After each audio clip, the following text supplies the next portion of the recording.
Hey guys, today I want to talk about one thing in particular, that is the new Modrem events that have been added to Guild Wars 2, and to pose a question as to whether they really were any good. So I want to talk about the event in general, the community reaction to the event, and kind of how it's played out. For a lot of you guys watching this video who maybe aren't actively hanging out in-game, and the fact we didn't have a video the past couple of days, you may not realize, but the Modrem invasions, previously described by me and ArenaNet on a blog post, that would be coming into the game for this weekend, have been live. And they've been met with a fairly lukewarm reception. So first let's talk a little bit about the event, and then let's talk about what ArenaNet did good, and then also, of course, what they did badly. So here's how the events work. In general, I think it's some okay content. Let's place this within the context of the year as well. We've had a year with a hell of a lot of news about Heart of Thorns, but not very much stuff going into Guild Wars 2. This is a game at this point where people have come to expect a fair quantity of updates actually pushing in the game. This has been one of the longest dry spells we've had over the entire year. You can pretty much sum the updates for the game up as new Lion's Arch, Elite Specializations, this event. Lion's Arch and the Elite Specializations was a lot longer ago in the year and received incredibly well. There have been, of course, a lot of other patches adding minor things around in the world, like the moving chests within Lion's Arch, like balance patches, but this has been the first thing we've had that felt like, say, a Season 1 Living World update in a long damn time, so many of us were excited. Specifically as well, this comes at a time just after the Heart of Thorns release date was announced, as well as Guild Wars 2 going free to play. What does that mean? That means we've got a much bigger population experiencing the game right now, and for many people, this is actually their first experience of ArenaNet dropping some new content, something fresh, something dynamic into the world. And for those particularly hardcore nerds out there, as I suspect I myself am and many of us listening, some of those people getting free-to-play accounts are already at level 80. They do already feel like, even though they maybe only brushed through each map maybe once, because they're at 80, they feel like they've seen all of the game and they're waiting for the next new thing. So a lot of people are looking to this event, and ArenaNet understand that too. They did kind of this weird thing with their announcement of the event and a couple of reminders through social media sites that new players, and I guess existing players too as well, should be looking for guilds. This was somehow going to be tied to the event, and you'd want a lot of friends and you'd want to be able to guild up.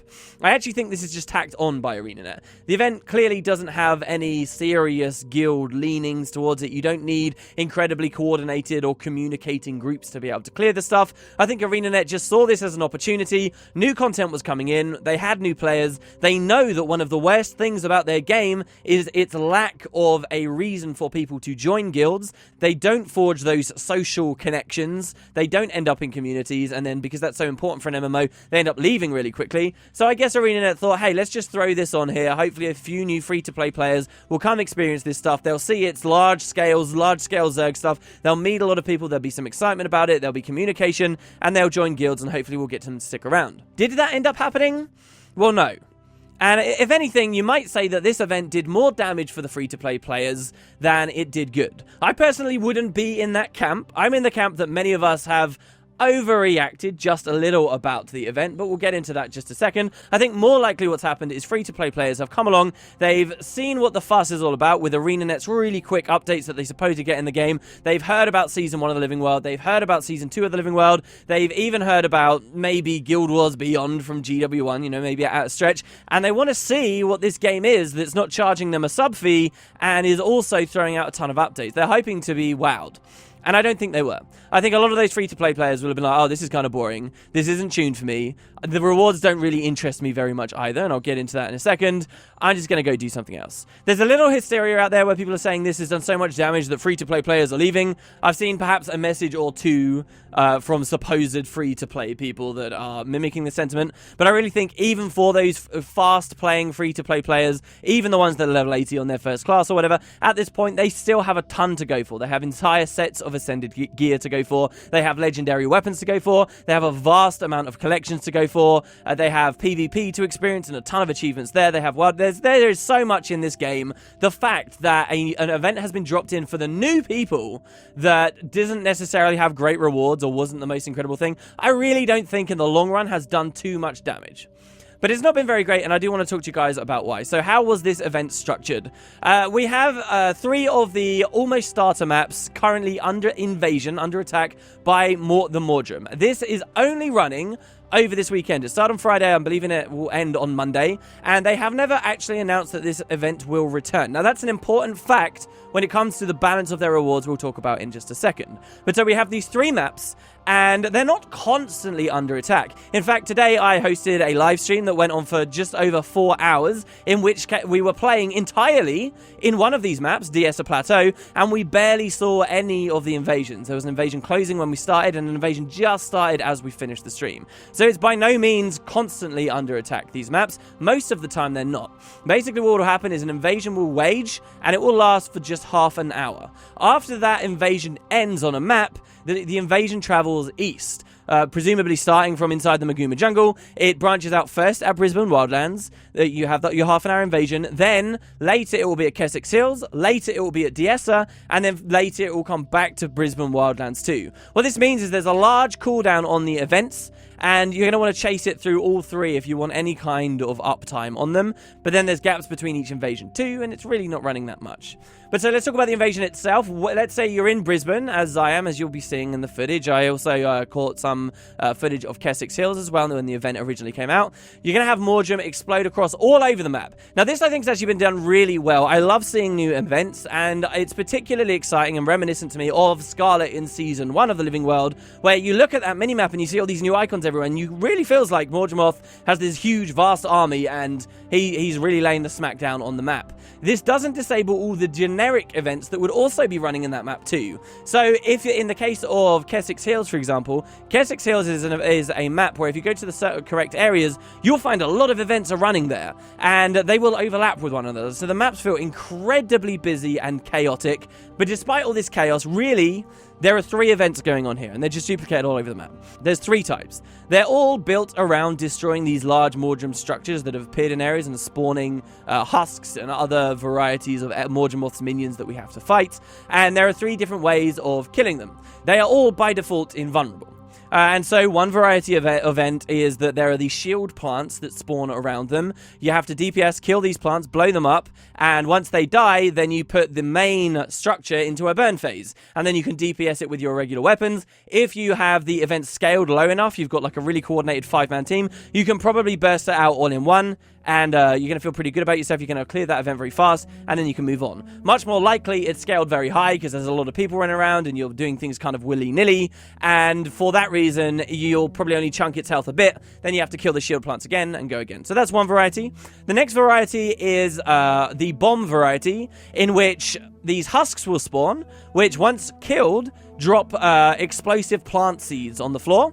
You want to pick up these explosive plant seeds and throw them at the Modrem structure in the center. Now, if you try to walk to the Modrem structure in the center, it's got a giant kill zone around it. And if you walk it, you're going to die. ArenaNet don't do too much of this in the game. We have seen it in the game, but it's being used quite extensively in these Modrem invasions. And I wouldn't be surprised to see that we're going to see more of that in Heart of Thorns. So you throw these bombs, and they directly do the damage. There's no idea of a burn phase. You just keep killing husks, keep throwing the bombs, and you're pretty much golden.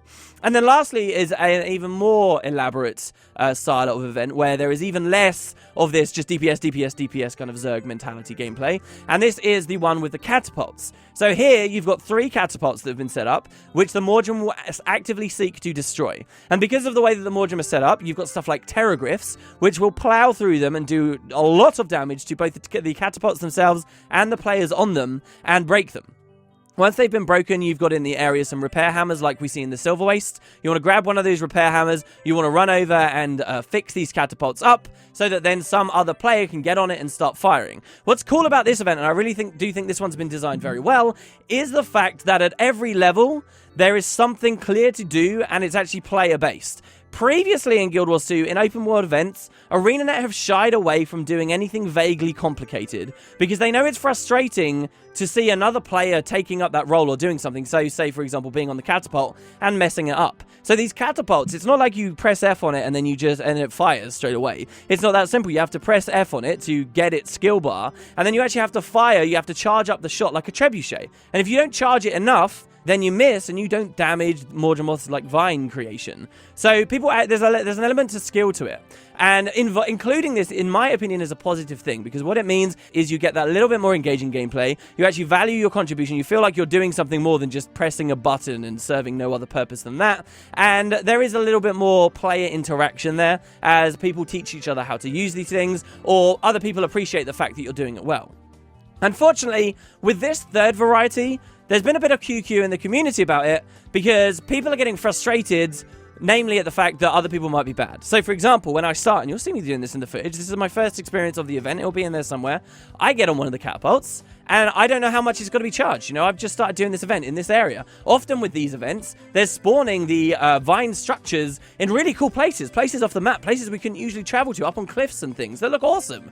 But I don't know how much power I need to be able to hit that thing, and so I miss. And what you find then is people who do too many of these invasions get really frustrated seeing someone's on that catapult, they can't kick them off, and this person is missing every single time.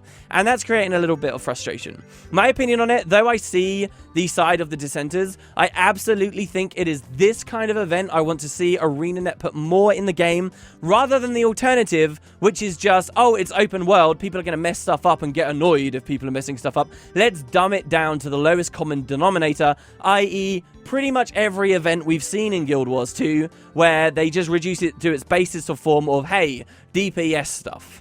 So I really like this. I very much disagree with the people saying that, you know, this type of event is what is bad about Modrem invasions. I think we need to be seeing more of this. And earlier in the week, I talked about how this event could be being viewed for ArenaNet as kind of a testing ground, an ability or a chance for ArenaNet to test metrics or new types of events they're putting in the game that they then want to have in later Heart of Thorns maps, right? Like maybe their internal QA can't test a map-wide scaled event that requires like 150 people to be participating in it multiple times, and instead they want to get metrics from us here on this event. You know, I really think that that could be a big driving reason why we're seeing this here. It's not just the content drought, and it's not just because they've got free-to-play players and they want them to forge communities and get in guilds. I think primarily it's something to do with that.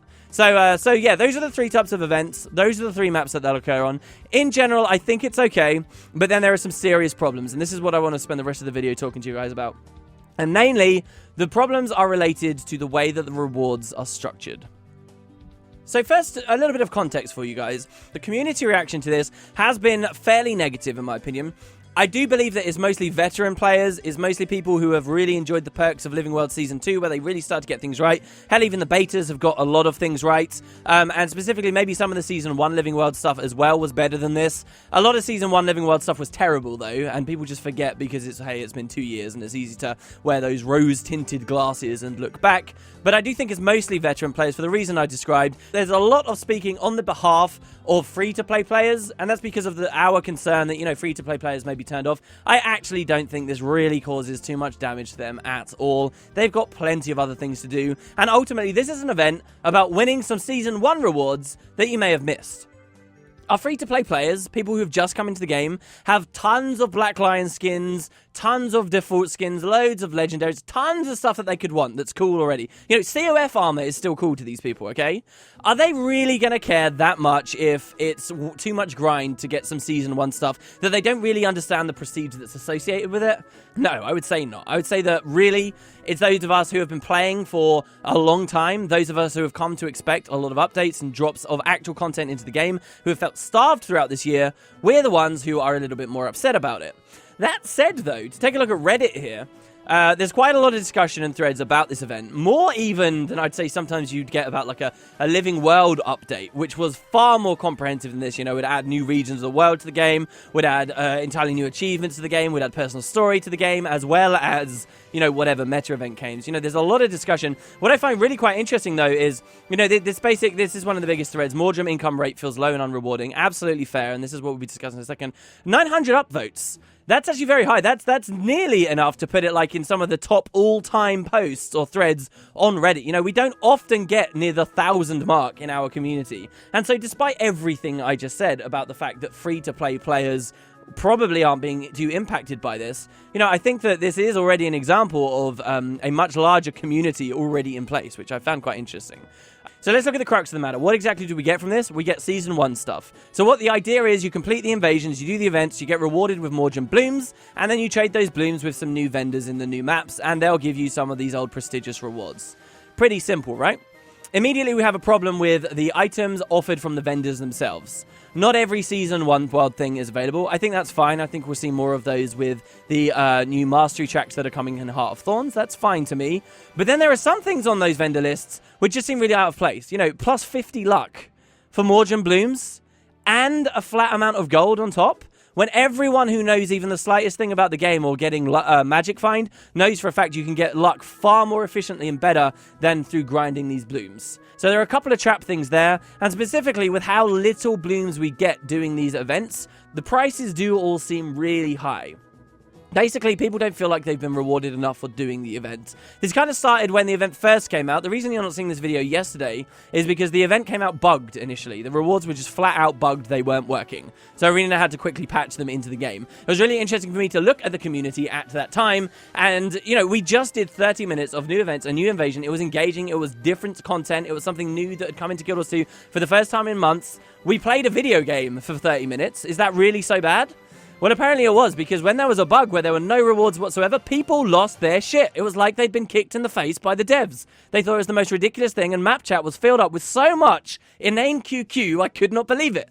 So we already know how bad it can be for ArenaNet, God forbid, to add content that doesn't have some kind of a reward. It seems like people more want an update for the reward itself rather than just the fact they're playing something new.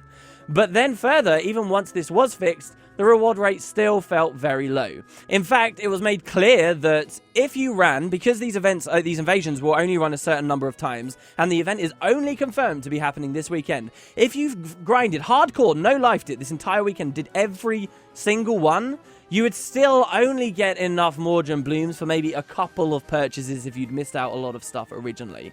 And that doesn't seem particularly fair, especially for people who play more casually. Now, that's an odd term, calling someone a casual player, whatever that means, that's different in whoever's mind you like. But certainly, there isn't actually too much available reward-wise for people for playing in these new events in the first place, even if you max everything out.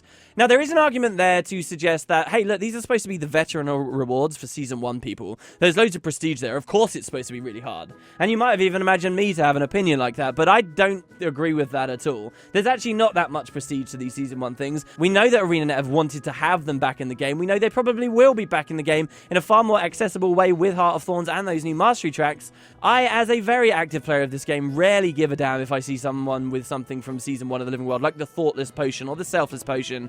And really, I don't agree that it should be this hard to get them. But it goes further than just the fact it takes a long time to get this stuff. It's more to do with the fact that the way we are rewarded the Modrem Blooms in the first place is sincerely flawed. First of all, there is no other loot for these events whatsoever. There's nothing. See, when the event originally bugged and there were no Modrem Blooms coming at the end, and everyone was raging so hard, I couldn't help but think snarkily, sarcastically, to the people who were saying, oh, I just played the game for 30 minutes and I got nothing, rah, rah, rah. I couldn't help but think, you didn't get nothing. You got some experience, and you got some gold, and you got some karma, because, hey, all those little events that you completed while the invasion was going on at least rewarded you. So, you know, don't say that you got nothing. I did think that. I was wrong. ArenaNet disabled rewards from the events directly. So when you do manage to battle off one of these small events I described earlier as a part of the entire invasion, it doesn't actually give you a damn thing. Now that can seem smart. That can seem smart because what it means is that players are more focused on actually just getting the events done rather than running around tagging loads of them and leaving other people to do the dirty work so they can run around getting, you know, 20, 30, even 40 events just cashing in really quickly in the space of half an hour. You know, that would be pretty broken, and they don't want to encourage that kind of gameplay. So that's smart. I can kind of see why they do that. Likewise, there is no loot whatsoever dropping from the mobs during these events. People in the game today will complain heavily about this, but they may be forgetting when Tequatl was originally revealed at PAX, where the devs said, hey, no mobs are going to drop any loot at Tequatl because we want you to focus on the objective at hand, actually defeating the boss. We want you to focus on the mechanics, not grinding on mobs instead. And that comment was met to a wide applause. This is a philosophy ArenaNet have had for a long time ago, and I think in some sense is fairly agreeable too. But what does that mean? That means that the way that they've designed the event now, there are no rewards at all except for the static rewards you get at the end with the Modrem Blooms. And this is where they really started to mess things up. It should have been something like the Silver Waste or like Dry Top, where the amount of map-wide events that are completed, the more that are finished during the invasion, everyone on the map then gets more Modrem blooms, the better that the map in general did. That would have been fine. But ArenaNet didn't design it that way. Instead, they said, okay, for every event you complete, you get a little stack of this buff. And if you get over like 5 of this stack of a buff, you'll get extra Modrem blooms at the end. If you get over 10, you'll get extra Modrem blooms. If you get over 20 into infinity, you'll get even more Modrem blooms. Does anybody see the problem with that? The huge glaring problem?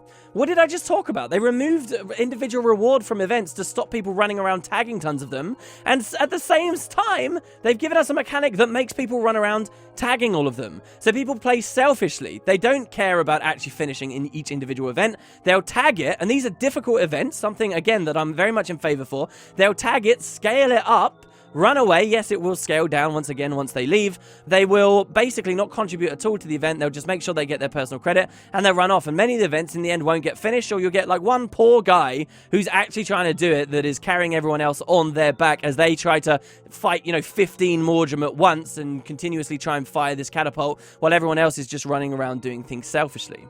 It gets worse than that though, because of the way that they have tiered the rewards, such that, you do 5 events and you get a certain amount of Modrem blooms, you do 10, you get a certain amount, and then you have to do 20 to get any more. You get something even worse, where someone gets 10 of the events so that they qualify for the first few blooms, and then they realize, I have to do double the effort. I played 10 minutes for this. Do I really want to play another 20 minutes of running around just for a little bit more of a reward? Or should I maybe just AFK?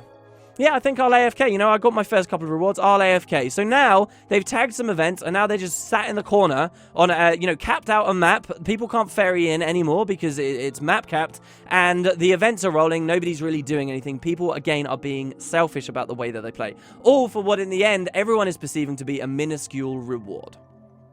That is basically, in a nutshell, what's wrong with the Modrem invasions right now. I think the events themselves are just fine. I appreciate very much the fact that ArenaNet have put some new content into the game. I don't think that many free-to-play players will be getting burned by this. I think some very vocal ones, yeah, a vocal minority. They'll be leaving comments on this video. They've left comments elsewhere. But all in all, the event itself is fine, and it's fun, and it's a nice idea, and it does bring back that feeling of Season 1, and it's something nice to hold us over. But specifically through the way that they design the rewards, ArenaNet seem to have just dropped the ball completely, and nobody's really having too much fun. If there's anything we learn from this, it's that MMO players desperately need to be compensated for their time, and this to many people just is not it. On the bright side, if you do get lucky, you can get like some really high expensive dyes. Maybe that's enough to hold you guys over. My greatest disappointment, honestly, is that they still, after 3 years, and after having done so many streaming updates, starting with South Sun, which was so bad, we all know that was terrible, and moving all the way through Season 1, all the way through Season 2, figuring all that stuff out with, the Attack on Lion's Arch and Scarlet's original invasions, all of that stuff, through all of these events, through designing the Silver Waste and Dry Top, they still can't quite just drop in an event that has good rewards, and, they don't seem to know quite how their game works. That's a bit of a disappointment. Anyway, I'd love to hear what you guys think. We're straight back to regular, normal video schedules from this point forward. I just had a very busy last few days. The stream's still been going on. I had Visualwood podcasts, and of course the event was bugged yesterday. But anyway, so video's back to normal. Thanks very much for watching, guys. I'll see you next time.